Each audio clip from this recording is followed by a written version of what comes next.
Hey, how's it going? Back with another Work Sharper Wednesday. Sorry I had to take a brief hiatus for a few weeks. I was getting over a real bad cold. It hurt to talk. But while I was out, just want to show this off for a proud papa moment. My son made this on a laser engraver in his shop class in school. So lights up and everything. He learned how to do the soldering and just did a really great job. So if you see this in the background, it's now a fixture of an arm and a Greg, just like the Rockler mat.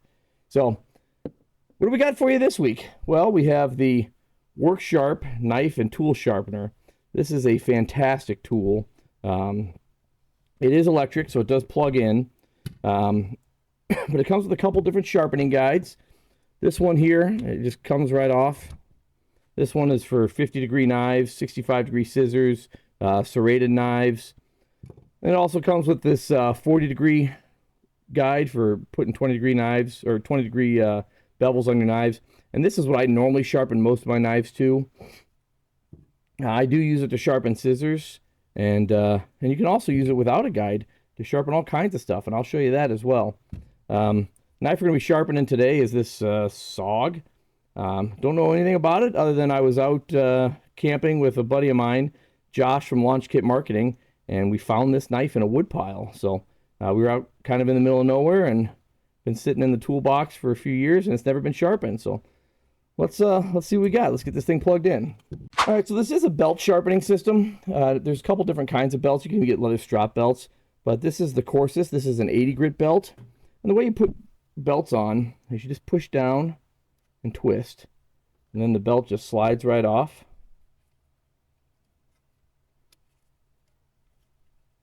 Right off.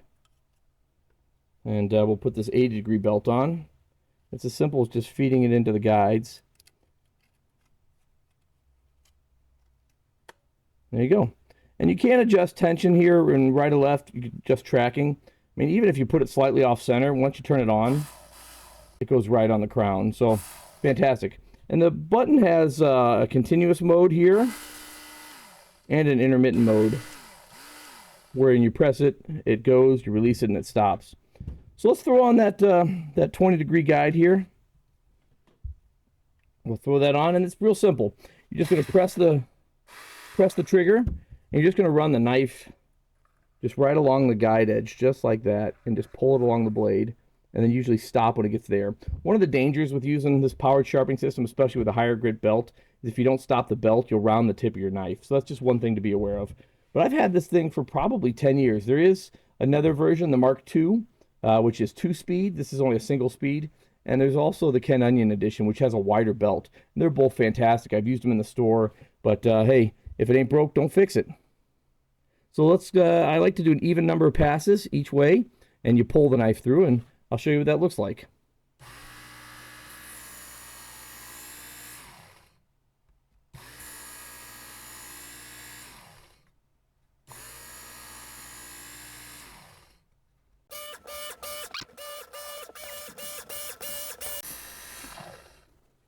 Yeah, there you go. That cleaned that up really nicely. The 80 grit, since this knife has never been sharpened, or at least not in a few years, and I found it in a wood pile, the 80-degree belt, that's just used for making the profile. I didn't know what this was ground to before, and I like to grind all my knives to 20 degrees, so I'm just starting with the 80-degree. But I'll go a couple more passes on each side, and then we'll switch to the 220-degree belt.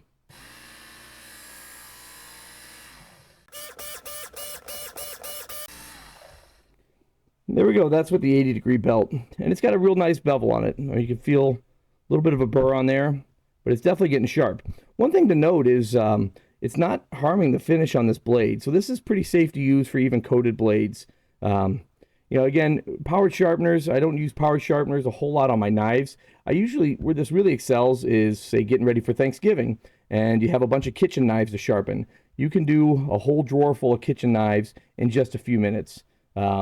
Oftentimes, you don't even need to use the 80 or the 220. You can just go to the fine grit or the extra fine grit belt and get a nice sharp edge. And then your guests will say, wow, what a sharp knife you have. Anyway, let's put on the 220-degree belt. We'll pull this off, push down and twist. We pull our 80-degree or 80 grit off, and let's grab a fresh one. These belts last a really long time. You know, I don't have a problem unless you push really, really hard. I haven't had any belts tear on me. And, you know, a belt will last you, you know, hundreds of sharpenings. So again, even if you're off center, I'll push that way off center. See how that looks way off center? And it centers itself. One nice thing is these wheels down here are actually rounded. I don't know if you can see that down in there, but the wheels are actually rounded, so it keeps the belt tracking properly. So now we'll just repeat the same process. We'll just put the guide, and the guide engages on these little bolts there. I'll hold this up so you can see. And see, it just engages right there. That way you know you're consistent. It's repeatable every time. So let's just repeat the same process with the 80 with the 220.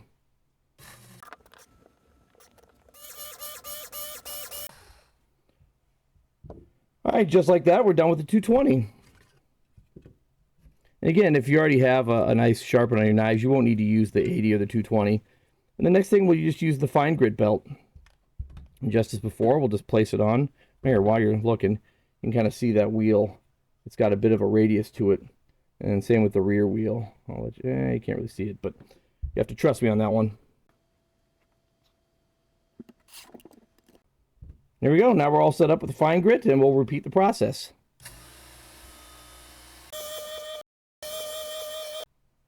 And there we go. We got a real sharp edge on that. I still like to strop my hunting knives and my camping knives. So just to remove that burr.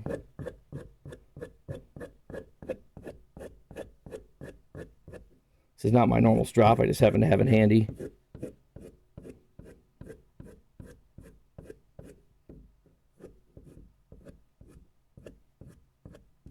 And there is some honing compound on there, some yellow honing compound. Yeah, let's see if she passes the sharp test. Don't have a whole lot of hair. Oh yeah.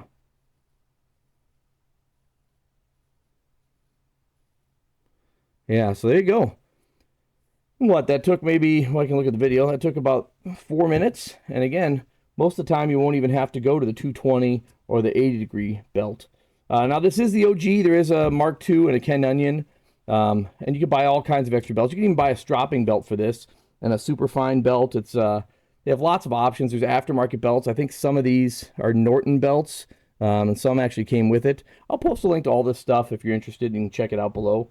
But let's say you have other things you want to sharpen. Can you do it? Well, let me show you. So I got the dull pair of scissors in here. So this one's easy. We just put it, see it has a 65-degree for scissors right there. What I like about the scissor cut, or the scissor sharpener, oops, you can kind of see there's a bunch of stuff stuck to it, but it's got a magnet in there. So it holds the scissors, it keeps them engaged while you're sharpening, which is really helpful, especially sometimes scissors can be awkward to hold the handle. So we just slide that on there, and we'll sharpen our scissors. Oh, nice. And we'll do the other side. And just like that, we have sharp scissors. What else can this thing sharpen? Well, let me show you. So you want to sharpen a hatchet. Will it do it? Of course it will. Now some hatchets, I don't have any right here, they're back in the shed, but they might have a, I like to do these at 25 for these little small pack hatchet. So this has a 25-degree bevel right there, and we do the same thing. There we go. We have a nice polished edge on our camp hatchet. So that's one other thing it can sharpen. You know, again, let's say your hatchet is too sharp to fit in there. Well, you can just do it by hand. And the nice thing is the blade flexes, so even if you hold it down, you can kind of see that it just contours to the blade angle. So you can just apply real light pressure, and you can still sharpen it even if your axe blade is too thick to fit in there. The nice thing about it is you're not limited like you would be with a stone, or at least it's easier than with a stone if you have a really long blade like a machete. What else can this thing do? Well, for this one, I'm just going to throw on the 80-degree belt, throw that back on there. All right, so what else can this thing sharpen? Well, I use it to sharpen shovels. This is my camp shovel. I keep it pretty sharp. It makes it easier to cut through roots. And right now, this is a big old Bully ice chipper from Bully Tools. In Minnesota, it gets pretty cold up here. We get a lot of ice buildup. And you can even sharpen this thing. So this is adjustable. I didn't mention that before, but you can position this any way you need. You can use it, I've used it for lawnmower blades, all kinds of stuff. But I just like to get the rust off and put a little bit of an edge on here. You don't want this to be too sharp. It'll get dull too quickly. But I'll show you how this works.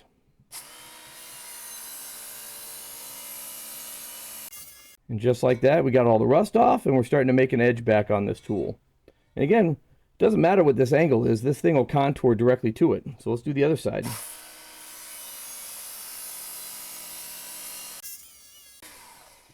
Let's say you wanted to get this sharp. I don't know why you would, but you could. Well, let's just throw the 50-degree back on there.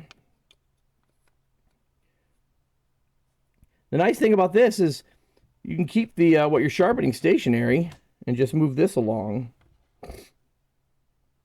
Push it all the way down. There we go. And you can just do this.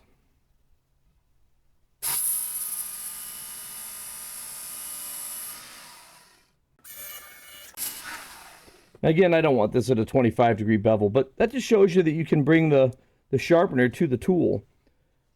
Yeah, and then it just cleans up the edge and gets you a little bit better ice breaking action. So do I like this? Absolutely. I think this is one of the first, it's the only electric sharpener for knives that I own. After I bought this one, I got rid of all the other ones, and it's served me well for about 10 years. I really like it. It's extremely versatile. Again, I use this one mostly for kitchen knives and sharpening, odd-shaped blades. Again, lawnmower blades. Don't happen to have any here. It's winter in Minnesota, so that's all put away. And, garden shovels. Trust me, you sharpen your garden shovel, you don't have to get a razor edge. I mean, this isn't sharp by any means, but it definitely helps you slice through those roots. And again, you could sharpen it to razor sharpness if you really needed to, and it doesn't take you any time.